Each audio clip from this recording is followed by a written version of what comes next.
ಶಶಿಧರ ಗಜ ಚರ್ಮಾಂಬರ ಗಂಗಾಧರ ಹರನೇ ಸುಂದರ ಸ್ಮರಹರ ಗೌರಿ ಮನೋಹರ ಜಯ ಪರಮೇಶ್ವರನೇ ಜಯ ಜಯ ಶಂಕರನೇ ಜಯ ವಿಶ್ವೇಶ್ವರನೇ ಜಯ ಜಯ ಶಂಕರನೇ ಜಯ ವಿಶ್ವೇಶ್ವರನೇ.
ಬ್ರಹ್ಮದೇವ, ಈ ಪ್ರಕೃತಿಯ ಯಾವುದೇ ಗಂಡು ಹೆಣ್ಣಿನ ಮಿಲನದಿಂದ ಚಲಿಸಿದವನಿಂದ ನನಗೆ ಮರಣವೇ ಬಾರದಿರುವಂತಹ ವರವನ್ನು ಕೊಡುತ್ತೇವ.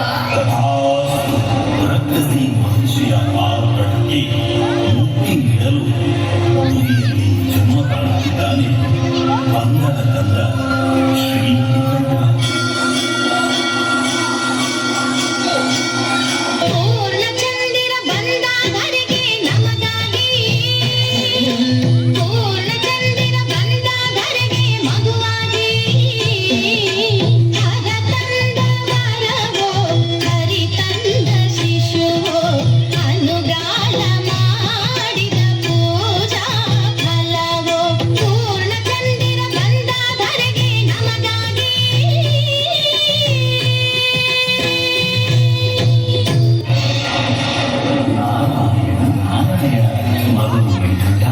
ಭೂಮಿಯಲ್ಲಿ ಜನ್ಮ ತಾಳಿದ ಮೂಲ ವಿಷಯದಲ್ಲಿ ಮಹತೆಯಲ್ಲ.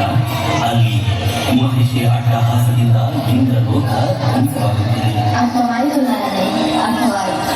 ಹರಿಹರ ಪುತ್ರನಾದ ನಾನು ಈ ಭೂಮಿಯಲ್ಲಿ ಜನ್ಮ ತಾಳಿಯುವುದೇ ಅದಕ್ಕಾಗಿ ನಾನು ನಿಮ್ಮ ಆಸೆಯನ್ನು ಆದಷ್ಟು ಬೇಗ ನೆರವೇರಿಸುತ್ತೇನೆ.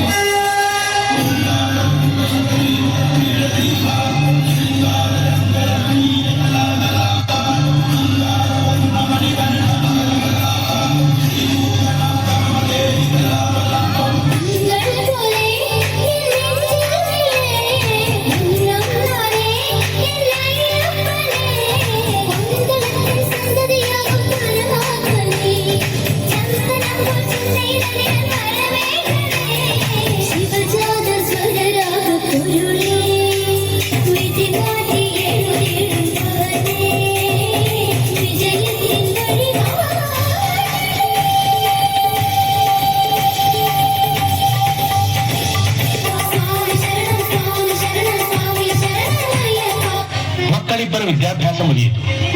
ಆದಷ್ಟು ಬೇಗ ಶುಭ ಲಗ್ನವೊಂದನ್ನು ನೋಡಿ ನಮ್ಮ ಮಣಿಕಂಠನಿಗೆ ಯುವರಾಜ ಪಟ್ಟಾಭಿಷೇಕ ಮಾಡಬೇಕೆಂದಿದ್ದೆ. ಪ್ರಭು, ರಾಜವಂಶದಲ್ಲಿ ಹುಟ್ಟಿದ ಸ್ವಂತ ಮಗನನ್ನು ಬಿಟ್ಟು ಕಾಡಿನಲ್ಲಿ ಸಿಕ್ಕಿದ ಒಬ್ಬ ಅನಾಥ ಹುಡುಗನಿಗೆ ಪಟ್ಟಾಭಿಷೇಕ ಮಾಡುವುದೇ?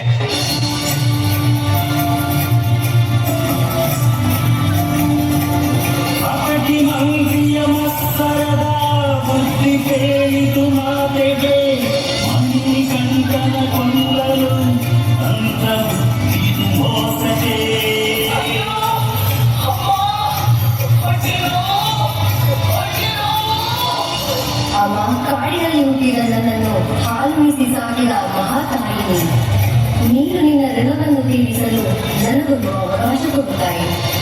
ಇದು ಕಾಡಿಗೆ ತೆರಳಿ ಗುರಿಯ ಹಾಲನ್ನು ತಂದೊಯ್ತು. ವಿವರಿಸುತ್ತಾರೆ.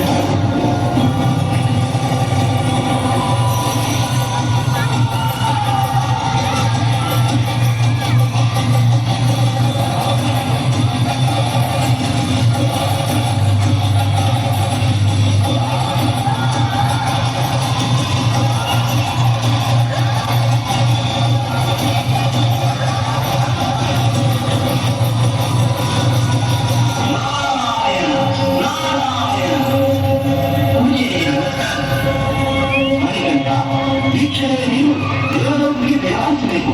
ಏಕೆ? ನೀವು ಯಾವ ಕಾರಣಕ್ಕಾಗಿ ದೇವಲೋಕದಲ್ಲಿಯೋ ಅದನ್ನು ಪೂರೈಸುವ ಸಮಯ ಬಂದಾಯಿತು. ಆ ಮನುಷ್ಯನ ಸಂಹರಿಸಿ ಈ ಮಹತ್ತರವಾದ ಲೌಕಿಕ ನ್ಯಾಯಗಳನ್ನು ಪೂರ್ಣಗೊಳಿಸಿದೆ.